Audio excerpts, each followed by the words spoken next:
Hi everyone, welcome back to the channel. Today we have another question video where we present a question and I try my best to answer, and you guys also give me your answer, your opinion on the question and the subject matter at hand. I want to do more of these, so please leave some questions, some comments, concerns about these Boys Love series that you want me to talk about, that you have feelings on. Let's get this series on a regular basis. Okay, let's get more videos of these.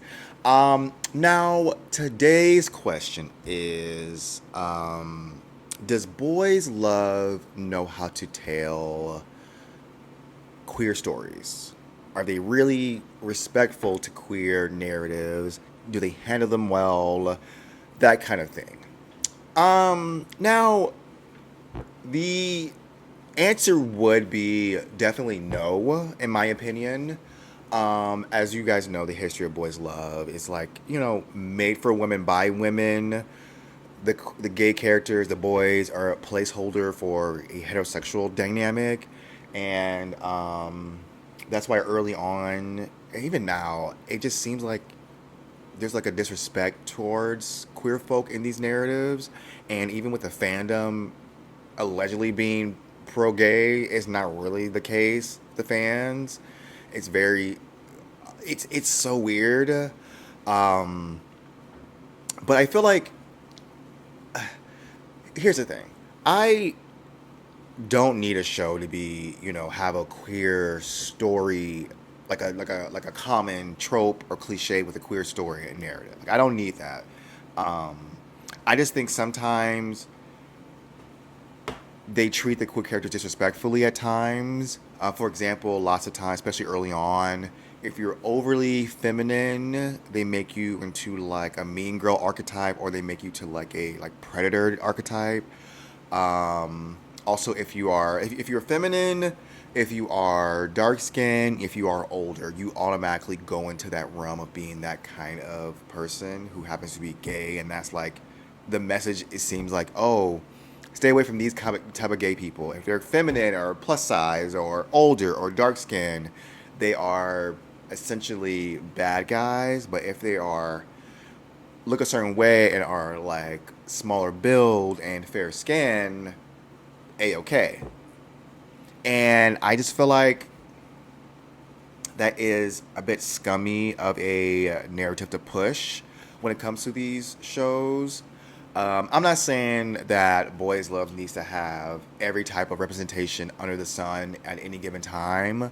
I just feel like if you're not going to put those type of characters as your main characters, you don't also need to disrespect them and put them as automatically a villain type characters or characters we should be wary of. Um, and it's been done so many times. Like, it's a regular, a recurring thing, constantly, constantly. And I just think that's upsetting, because also it makes everyone who is remotely anti-gay have a reason to perpetuate, like, keep going with that. They learn, like, lots of people learn about queer characters or people from these shows and think that this is right and this is wrong, or automatically have a bias towards people who look like this or who are like this. And when you get into these comment sections or like on Twitter, and people like to talk about what's going on in these shows, and people who are offended by portrayals or type of characters, everyone wants to come at them sideways about how they feel, which it doesn't pertain to you. So why are you so against something that disrespects other people that don't belong to your community? You know what I mean? Now, for me personally, I noticed some things in these shows that I kind of feel icky about, that pertains to this question. The first thing is, first of all, love triangles in general. They don't make sense, especially in a romance show with predetermined couples. It doesn't make sense. I understand that lots of these shows are made from pre-existing novels and Wattpad stories and mangas. It's already set in stone, and the love triangle is a common recurring trope in a romance dynamic. So we're always going to see them. I just think that using someone's queer struggle as a reason to have characters break up is so off-putting. Now, I mentioned this before in when I was watching Light on Me. Light on Me has a love triangle, and we had our main character really get booed up with the president. The feelings seemed mutual, and they were really good together. And what they did was have basically the character. Oh, spoiler alert! Spoiler alert! If you haven't seen Light on Me, go watch it first and come back. They had the show basically had them outed. So take a picture of them, they post it on whatever blog or a text message thread, and that caused the president to kind of pull away from the potential romance between the two characters, and in turn, that made our main lead pivot to the other guy. And initially, it was very cruel. It was very like upsetting to see our president character be treated so poorly by everyone. Everyone was talking about him, harassing him. Even his teachers were like, "Oh, you need to nip this in the bud. You need to handle this. What will your parents think? Your reputation? Like, you don't need to be out here booed up with boys. Like, that's not it." And it's on the surface, like if you really was not trying to like see a queer person's point of view, you'd be like, oh, he's a jerk for not standing up for the relationship or staying by his man's side, and like, oh, and I hated that. I hated how that show, how initially that show presented that. And I also was in my Discord talking about the same thing, and they were like, well, he was indecisive and he was this and that, and he should have did this. I'm like, that scenario is it's complex. It can be scary. It can be foreign. It happens in queer experiences quite often. And what you think the right thing that person should do is not always the right thing for them to do. You know what I mean? And I think that dismissal of that and just thinking they're just a bad person so he can be shipped with the other guy I just find that it irks my nerves. You know what I mean?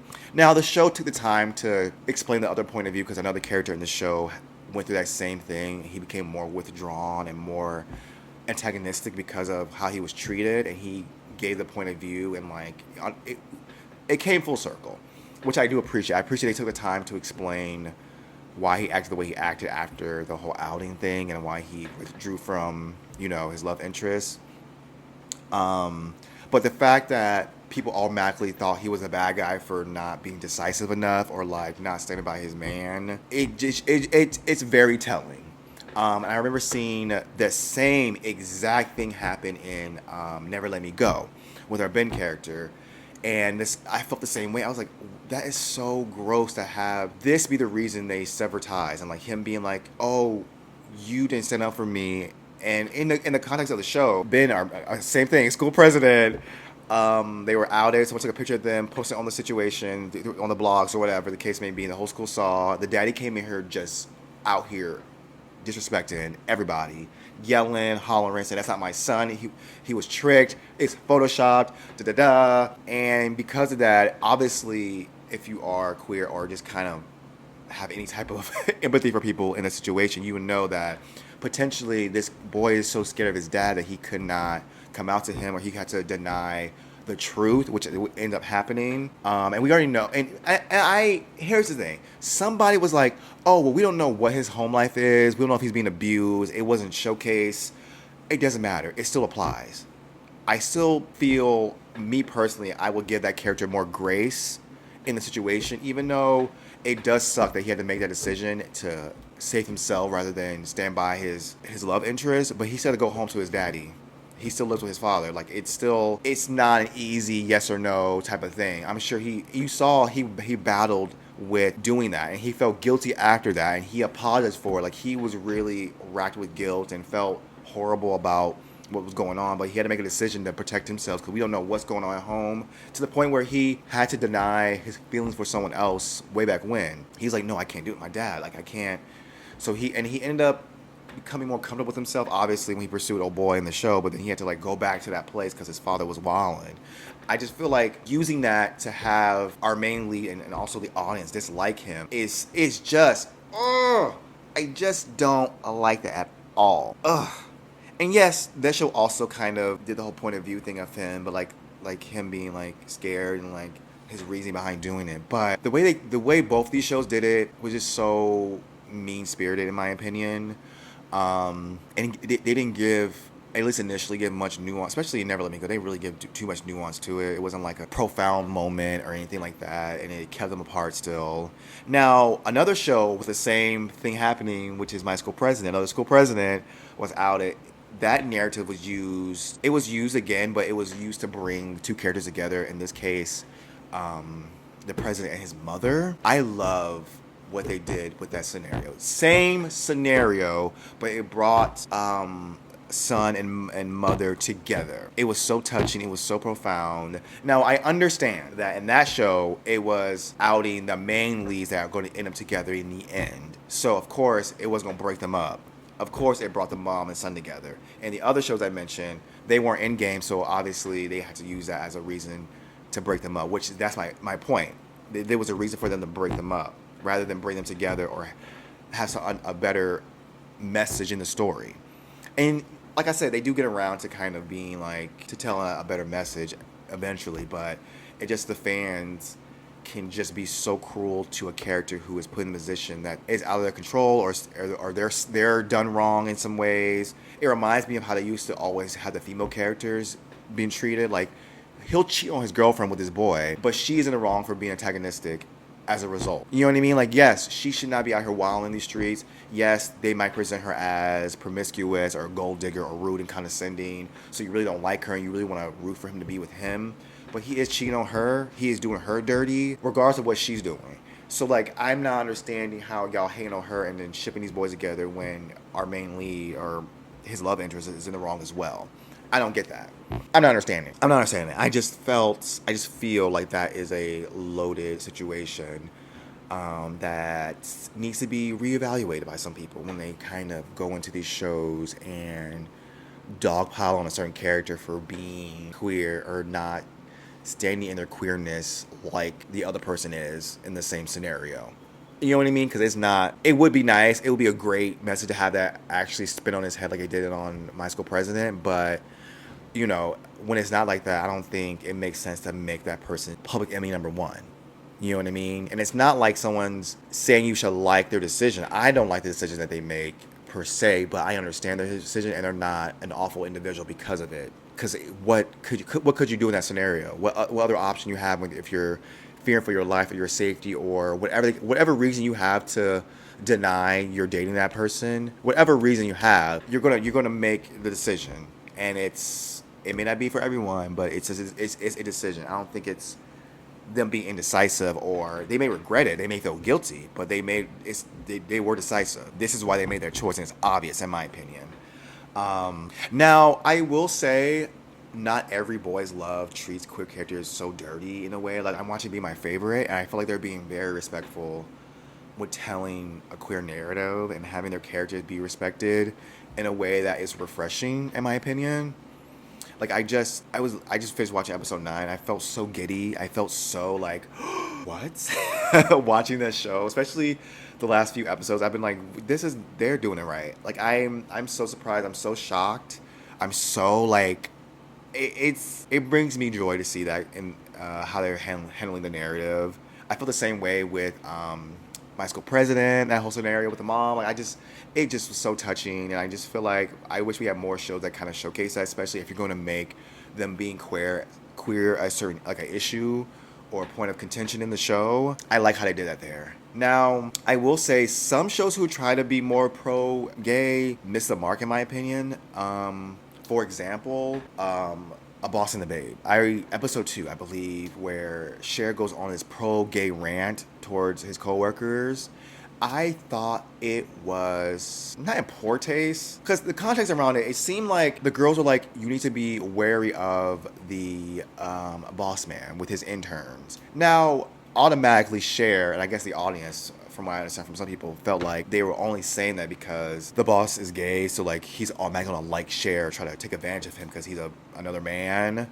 And I guess it can be read that way, but it also could be read, they're in a work environment. Maybe he has a history with getting booed up with his interns and discarding them, and whatever the case may be.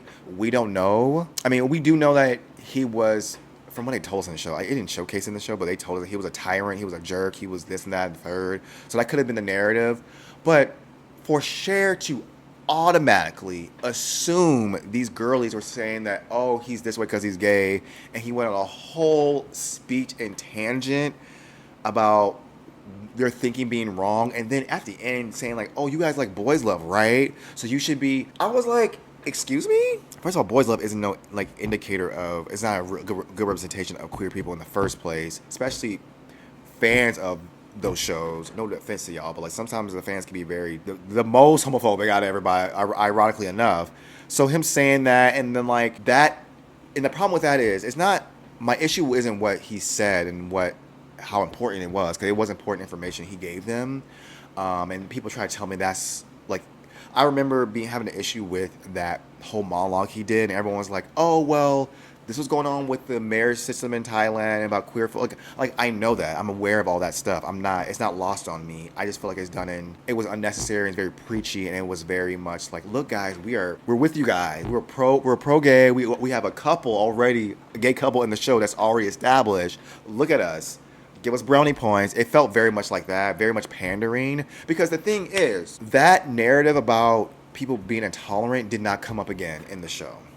I guess kind of sort of with the mom character, but like after one episode, she was like, it's fine. So like it wasn't like that came back and it applied to a character in the show and it kind of gave a bigger message throughout. That's my issue with it. Like it just did it just to do it, not to tell it, to add it to a story, to a character's. Because maybe he was being wrongfully accused of doing things because he is, and that would have been a more interesting way and a more compelling way to add that into the narrative with the boss character, that people treat him so differently because of his sexuality, and the story can kind of combat those ideas of him and gay people as a whole, and have the message be told throughout that kind of narrative. That would be more powerful, more profound, made more sense in my opinion, because I'm like, you ain't bring that up again. Episode 2 was the one and done. And yes, they had the other boyfriends in the show, but they barely had a personality, and they barely had a storyline themselves. So like, I don't know.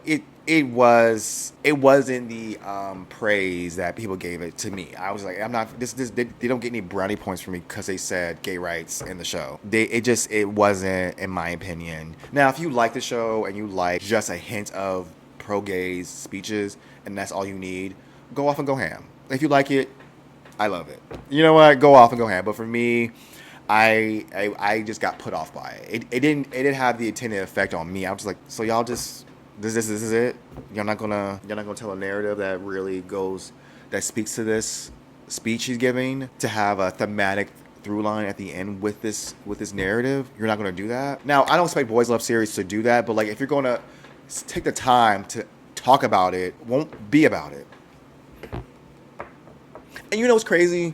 I think regular licorns that are not romance dramas, boys love dramas, treat queer characters better. Like Thrill Be Free, P.S. I Hate You, and The Player all have queer characters, queer narratives in them, and they do it way better. And they're not even about gay romance, at least not fully. You know what I mean? And I'm really shocked by that, because this episode 5, I believe, of Thrill Be Free is my favorite, and it's a self-contained love story. And I love how they did it. They had the whole coming out thing. They kind of switch up expectations, because our main character came out to his mafia father, but who was like, I don't care if you're gay, but don't let no one disrespect you because you are that way. Here's a gun. If someone try to play you for being gay, ratatata, bust a cap. I'm like, damn, Dad. And he is the villain of the show, and I hate him. However, in that episode, I was like, oh my gosh, I was not expecting that.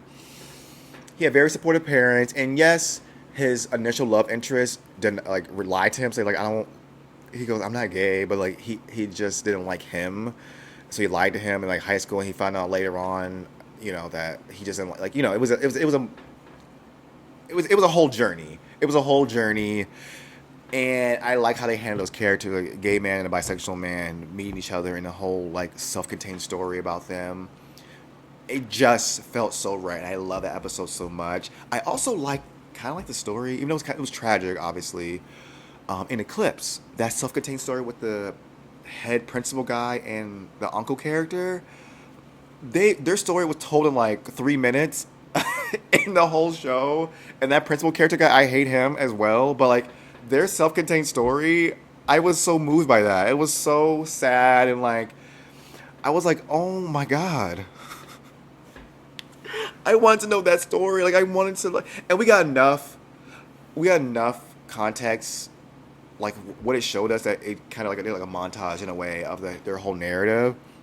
That quick, and I got the gist of it. And I really liked that little mini story they had, even though it was tragic. It was tragic, but they really they stuck to their guns and it told a comprehensive story. And I feel like even though it was tragic, you know, kill your gays trope, it still was a nice love story to see showcased in the show in the show. You know what I mean? I really like that. Now, as far as like I said before, the other like Licorns, like the player and P.S. I Hate You, their characters are more. They do have like, how do I put this? Like in the player, one of the main antagonists is gay, and he was vile. I was not rooting for him in his ending. He got a happy ending at the end, so like love is love, but also he was trash. I was like, oh my gosh, I'm all for the gay folks getting together, but like he need to be in jail. He needs to be in jail. But I love how they gave a character who was queer a more complex story arc, nuance. They fleshed him out and his love interest as well. Family dynamic. These characters were like real characters. They weren't just stock archetypes. And their queerness was part of the narrative multiple times. I just feel like even though one half, I guess both of them were kind of like sketchy and scummy, I still like that they show respect to their journey as queer people. Now, them as people beyond being queer, questionable, rotted. Like, one half needs to go to jail for sure. He's a criminal. Go to jail. However, I love how their queerness wasn't a joke. It was taken seriously, even though it was at some points, because there's other queer characters in the show used as a plot device, used as blackmail, and that's not always the best thing. But I don't think it's that bad in that show, because there's more to them than that scenario. And some people do use your queerness against you, and like that's a part of the situation. But I feel like these characters are strong characters. They stood up for themselves. They got themselves in situations, but out of situations. The characters who are queer have a stronger push in a narrative. I like that. They're not just a plot device. You know what I mean? They're not just one note. They're not just used for this single thing. And I think when they kind of do things with the characters that make them more than just this thing, I appreciate it. You know what I mean? Like, I really appreciate it. And like, I know I'm not going to get that from a boys love series at any given time. I'm aware. But there's some shows who don't even, like the Korean drama. Yo, the Korean dramas be really out here. They make the characters lots of times queer off the jump. There's no like discovery or coming out type of thing. Lots of these shows, they are just gay. They have ex-boyfriends. They have experiences. I guess that's why I like the Korean dramas a lot more. Yes, they're a bit shorter and their pacing is a bit better than the Thai dramas, who have a longer narrative to try to tell a story that they fill with filler than the Korean ones. But the Korean ones seem to have a more of a respectful tone. Maybe not even initially, not intentionally. I don't think they're just trying to be like pro-gay and like focus on telling an actual honest queer or a nicer, kinder queer story. They just happen to be doing that. But either way, it's nice to see. It is nice to see. It's nice to see it back to back. Actually, I'm watching so many of these Korean dramas. I'm like, oh my gosh, yes, yes, yes. And some of them do touch on that. Not all of them. Maybe we could have more with the queer identity being a point of contention in the show. I don't know if I care to see that. Like, I don't need that to be the case. Like, let them be gay and then keep it moving. You know what I mean? Like, I don't know if I need to see their queer struggles or a coming out narrative or whatever the case may be. Now, I will say a coming out narrative that was very, very well done is The Eighth Sense. I absolutely love that series. It's my favorite Korean drama I've seen out of all the queer Korean cinema I've seen. That's my absolute favorite. the respect they gave these characters, the nuance they gave these characters. They weren't just one note. They had stuff to overcome on a personal level and with each other. I just felt like it was just a great display of what you could do with characters who happen to be queer. I just loved it so much. And I just feel like I would love to see more of that in the mix in these shows. Maybe we need more original stories. We need some other directors because some directors have a same one note style. Like the guy who did Boston the Babe, I don't like none of the shows he's done. At least not completely. There's some shows I liked at one point, but then after a while, I'm like, y'all lost it with me. So maybe get some other directors, like that one who directed The Eighth Sense. My God, whoever wrote that story, the whole team, kudos to you because I love that. But yeah, that's what I wanted to say. Let me know your thoughts below on this. Do you think, is there any other shows, any other stories that Boys Love have done that you think are very respectful, kind, profound, had a meaning to, that you just really loved so much? Let me know below. And I need it to be like a queer narrative for real, not just like a nice love story. Because sometimes like these shows, like them being gay doesn't even factor in, which is I think is fine. But sometimes people don't know the difference, and that's kind of weird to me. That's why I made this video. Like y'all need to know the difference. It's not actually gay folks in this. It's not actually gay people behind this. At least it used to be. Now I think it's changed since then. But come on, y'all. Let's keep it. And then also I need y'all to realize can be disrespectful to queer people at times when they have issues with some of the narratives being like, oh, it's just fiction or it's not real. Like when they show queer people doing like sexual assault type stuff or like showcasing them being terrible, like feeling like you're showing that this is how queer people are, and y'all be like, oh, well, it's just a show. Like, calm down. Y'all like when that happens in shows. It's kind of like disgusting in a way. So, like, anyways, let me know your thoughts below on everything I just said, and I will see you guys in the next video.